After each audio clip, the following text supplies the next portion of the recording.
Hello friends, welcome to UPSC Awareness Series Part 2. This part is about the role of NCERTs in your UPSC preparation. अब ये भी lecture हम bilingual रखेंगे, English Hindi combine, so that everyone is able to comprehend and understand it. So point is UPSC की preparation जब हम शुरू करते हैं या जनरली कैंडिडेट्स जब उसकी शुरुआत करते हैं तो यूपीएससी की प्रिपरेशन, सिविल सर्विसेज एग्जामिनेशन की प्रिपरेशन हर किसी को करनी तो होती है, लेकिन उनका बेस ही बिल्कुल ज़ीरो होता है, ऑलमोस्ट ज़ीरो. तो जब तुम यूपीएससी की प्रिपरेशन शुरू करते हो तो तुम ऑलरेडी जो उसमें प्रिपेयर कर रहे हैं लोग उनके साथ compete कर रहे हो.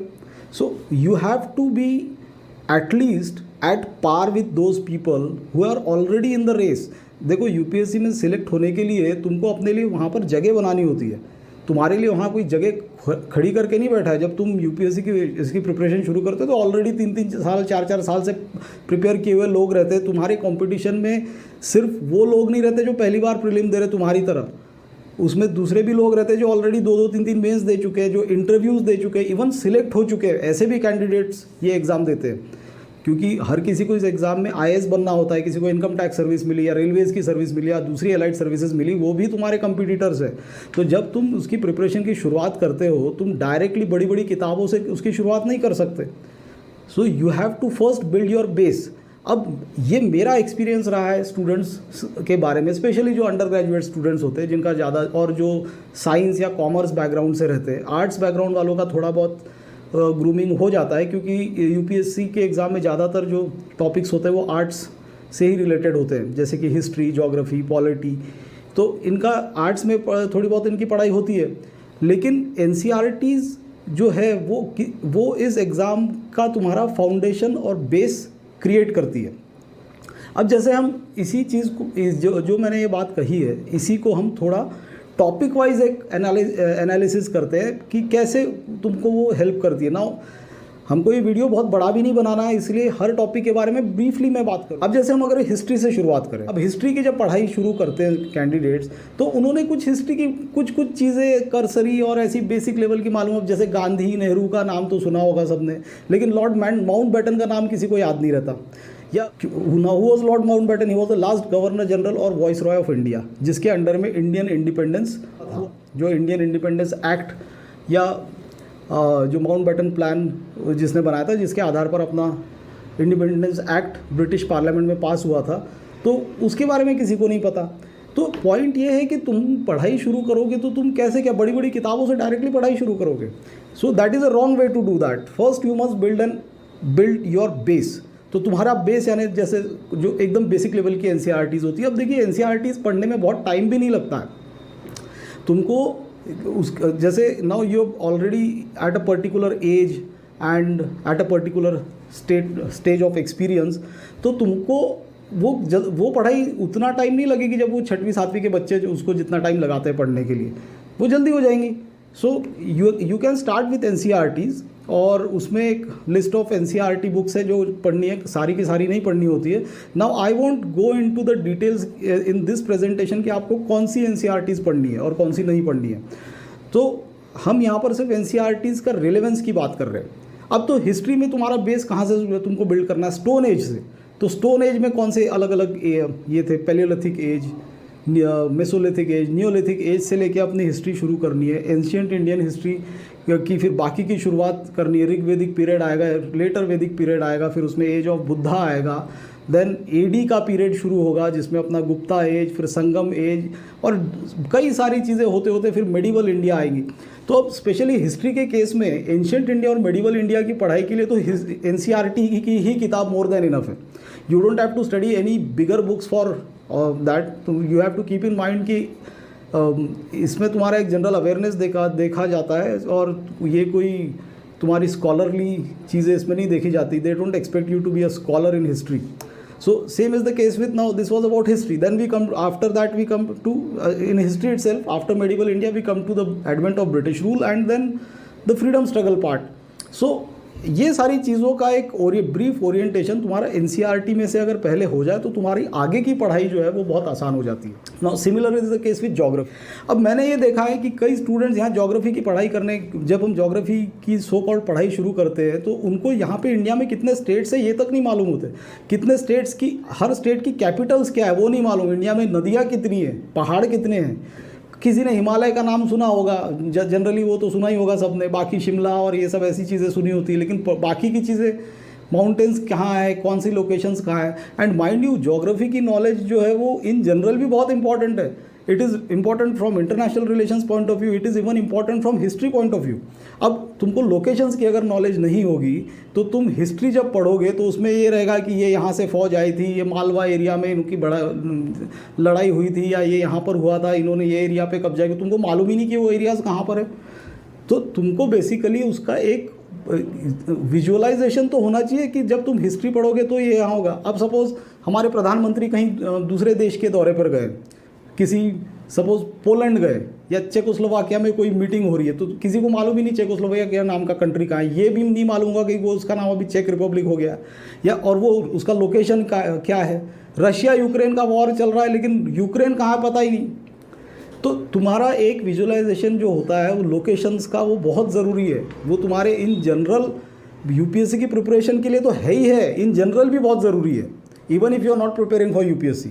तो इन सब का जो एक ब्रीफ ओरिएंटेशन होता है वो तुम्हारा एनसीईआरटी से शुरू हो जाता है, तो जिसमें तुम सोलर सिस्टम से, यूनिवर्स की कुछ बेसिक चीज़ें, फिर तुम्हारी अर्थ का लिथोस्फीयर क्या है, अर्थ का हाइड्रोस्फीयर क्या है, एटमॉस्फेयर क्या है, इसके बारे में कुछ बेसिक चीज़ें सीखते हो, फिर जाके तुम थोड़ी एडवांस लेवल की पढ़ाई शुरू कर सकते हो। Now when if you come to economy, अब इकोनॉमिक्स के साथ भी यही है। पहले इकोनॉमिक्स में एक चीज़ तुमको ध्यान में रखनी है कि तुमको कोई हार्डकोर इकोनॉमिक्स नहीं पढ़नी है, यानी वो डिमांड सप्लाई कर्व्स और उसमें जो ट्रिपल इंटीग्रल बेस्ड मैथमेटिक्स होती है वो सारी चीज़ें नहीं पढ़नी है। You only have to study about basics of Indian economy. तो इंडियन इकोनॉमी में जानने के लिए इकोनॉमी की कुछ बेसिक कॉन्सेप्ट तुमको पता होने चाहिए। अब यहाँ पढ़ाई करने लोग आते हैं जिनको आईएएस ऑफिसर बनना है, यूपीएससी का एग्ज़ाम क्रैक करना है, लेकिन जीडीपी क्या चीज़ है यही नहीं मालूम। अब कई लोगों ने जीडीपी शब्द सुना होता है, उसका कई लोगों को तो उसका फुल फॉर्म तक नहीं मालूम होता, और जिनको फुल फॉर्म मालूम होता भी है तो उसमें है क्या, what does GDP exactly mean, ये तक नहीं मालूम होता। तो यहाँ से तो यूपीएससी की प्रिपरेशन की तुमको शुरुआत करनी होती है। And you expect that you will join some class, तुमको वो क्लास वाले कुछ नोट्स देंगे या कुछ किताबें बताएंगे, वो तुम पढ़ोगे और you will come out in flying colours. This is not going to happen no matter what. So you have to first build a foundation जिसमें तुम्हारा जो तुम्हारा सिर्फ एनसीईआरटी से ही हो सकता है, ठीक है। तो अब इकोनॉमी में बहुत सारी चीज़ें होती है, तुम्हारा नेशनल इनकम आता है, उसमें पावर्टी रिलेटेड इश्यूज आते हैं, फिर इन्फ्लेशन ये वर्ड सबने सुना होता है। इन्फ्लेशन क्या होता है, क्यों होता है, या उसके क्या फैक्टर्स होते हैं, what is wholesale price index, what is consumer price index, ये सारी चीज़ें जो है, ये सारी बेसिक चीज़ें तुम्हारी एनसीईआरटी से जब तक क्लियर नहीं होंगी, तुम्हारी आगे की पढ़ाई करनी तुम्हारे लिए मुश्किल हो जाएगा। और फिर नो वंडर यहाँ पे यूपीएससी की पढ़ाई करने लोग आते हैं, इसमें 4-4, 5-5 साल लगा के फाइनली बिना प्रीलिम हुए निकलते, या कईयों ने प्रीलिम पास कर लिया तो 1-2 मेंस देने के बाद उसमें से बाहर निकल जाते, and you waste many years. So the entire point is that you should start in the best way, you should start it properly. तुमने उसको शुरुआत अच्छे से की, फाउंडेशन से शुरुआत की, तो तुम्हारी आगे की पढ़ाई बहुत अच्छी हो जाती है। अब इसके लिए तुमने पढ़ाई को टाइमिंग कैसे करना चाहिए और कब तुम्हारा फर्स्ट अटेम्प्ट प्लान करना चाहिए, उसके बारे में हम एक ऑलरेडी वीडियो बना चुके हैं, वो पार्ट 1 में है, उसको भी ज़रूर देखिए। उससे आपको एक आइडिया आएगा कि यूपीएससी की प्रिपरेशन में फर्स्ट अटेम्प्ट कब टारगेट करना चाहिए। सो अगर हम अभी नेक्स्ट टॉपिक की बात करें तो पॉलिटी में भी अब सबको ये तो पता होता है, कॉन्स्टिट्यूशन नाम की कोई चीज़ है, डॉक्टर आम्बेडकर ने उसकी ड्राफ्टिंग कमेटी में थे, क्या थे ये नहीं पता होता। आम्बेडकर का नाम कॉन्स्टिट्यूशन से एसोसिएटेड है, इतना लोगों को पता होता है, लेकिन वो किस वे में एसोसिएटेड थे, वो किस पोजीशन पे थे, फिर वो कॉन्स्टिट्यूशन जिस बॉडी ने बनाई उस बॉडी को क्या बोलते थे, उस बॉडी को क्या पार्लियामेंट बोलते थे, या कोई और ऑर्गेनाइजेशन बोलते थे, या कॉन्स्टिट्यूएंट असेंबली बोलते थे, या ये सारी चीज़ों से तुमको शुरुआत करनी है। अब कई कैंडिडेट्स होते हैं जिनका ये सारा ओरिएंटेशन पहले से रहता है, लेकिन ऐसे बहुत कम रहते हैं। जनरली इसकी प्रिपरेशन जो लोग शुरू करते हैं वो स्क्रैच से शुरू करते हैं।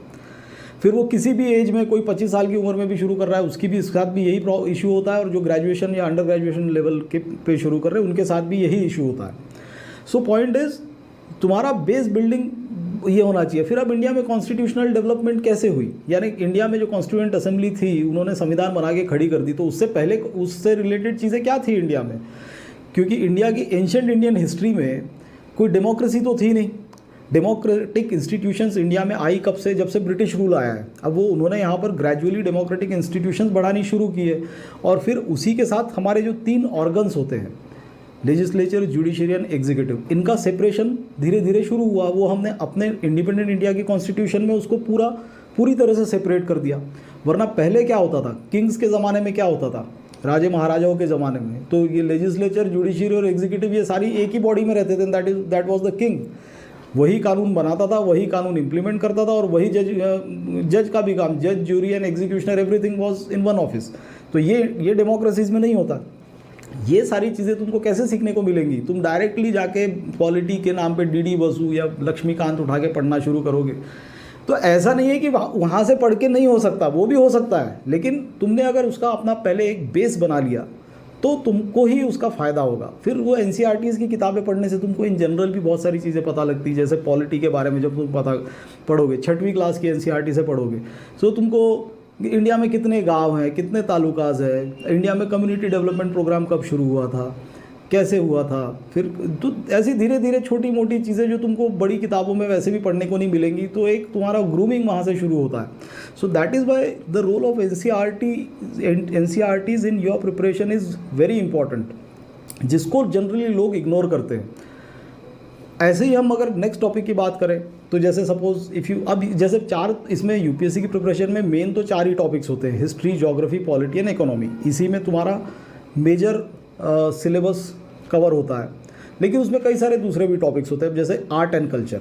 आर्ट एंड कल्चर के बारे में वैसे तो जब हम हिस्ट्री पढ़ते हैं एंशिएंट और मेडिवल, तो काफ़ी कुछ चीज़ें उसमें आ ही जाती है एनसीईआरटी में, लेकिन आर्ट एंड कल्चर को अलग से भी तुमको उसको प्रिपेयर करना होता है। सो वो भी एनसीईआरटी की बुक में, 12th क्लास की एनसीईआरटी की बुक में है आर्ट एंड कल्चर के बारे में।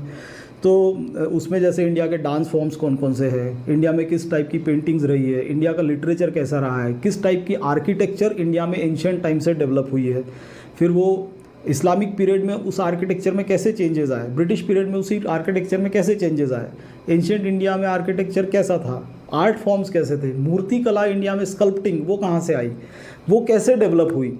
तो ये सारी चीज़ें जो रहती है, इसका भी तुम जब एनसीईआरटीज़ पढ़ते हो तो तुम्हारा एक अच्छा ग्रूमिंग उसके साथ शुरू हो जाता है। Similarly another subsidiary topic is suppose ecology and environment के बारे में स्टडीज़, उसके बारे में प्रेजेंट लॉज क्या है, एनवायरमेंटल प्रोटेक्शन से रिलेटेड क्या चीज़ें, सस्टेनेबल डेवलपमेंट क्या होती है। तो ये तमाम चीज़ें भी तुमको उसका एक बेस एनसीईआरटी से अच्छा बनना शुरू हो जाता है। ऐसे ही सपोज एक इंटरनल सिक्योरिटी से रिलेटेड या तुम्हारा इंटरनेशनल रिलेशन से रिलेटेड। सो इंटरनेशनल रिलेशंस में इंडिया का क्या रोल, इंडिया की फॉरेन पॉलिसी क्या रही है, इंडिया की न्यूक्लियर डॉक्ट्रिन क्या है, या इंडिया की जो फॉरेन पॉलिसी है उसके आधार स्तंभ क्या है, वो किस बेसिस है, यानी जो पंचशील हमने अपनाए हैं अपने फॉरेन पॉलिसी में, उसके क्या मूल सिद्धांत हैं। तो ये सारी चीज़ें तुमने एनसीईआरटी से ही पढ़ के रखी, तो तुम जब फॉरेन पॉलिसी को अच्छे से स्टडी करोगे तो तुम उसमें तुम्हारा उसमें एक अच्छा उसका इंटरप्रिटेशन भी होगा, और तुम बहुत जल्दी चीज़ों को कैचअप कर पाओगे कि अभी इंटरनेशनल फ्रंट पे इंडिया का क्या चल रहा है। अब जैसे प्रेजेंटली यूक्रेन रशिया का वॉर चल रहा है, तो इसमें इंडिया का क्या स्टैंड है, तो वो पर्टिकुलर स्टैंड क्यों है, तो वो क्यों है, क्योंकि अपनी फॉरेन पॉलिसी उस तरह से है। तो फॉरेन पॉलिसी क्या थी वो तुमको पता लगेगी एनसीईआरटीज़ में से। Okay, so this is how you have to basically prepare for your UPSC with NCERTs in the beginning and then some advance studies.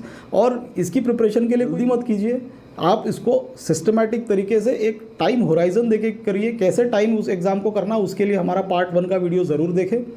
इसी के साथ we end this presentation. Video अच्छी लगी हो तो लाइक और सब्सक्राइब ज़रूर करें। Thank you very much.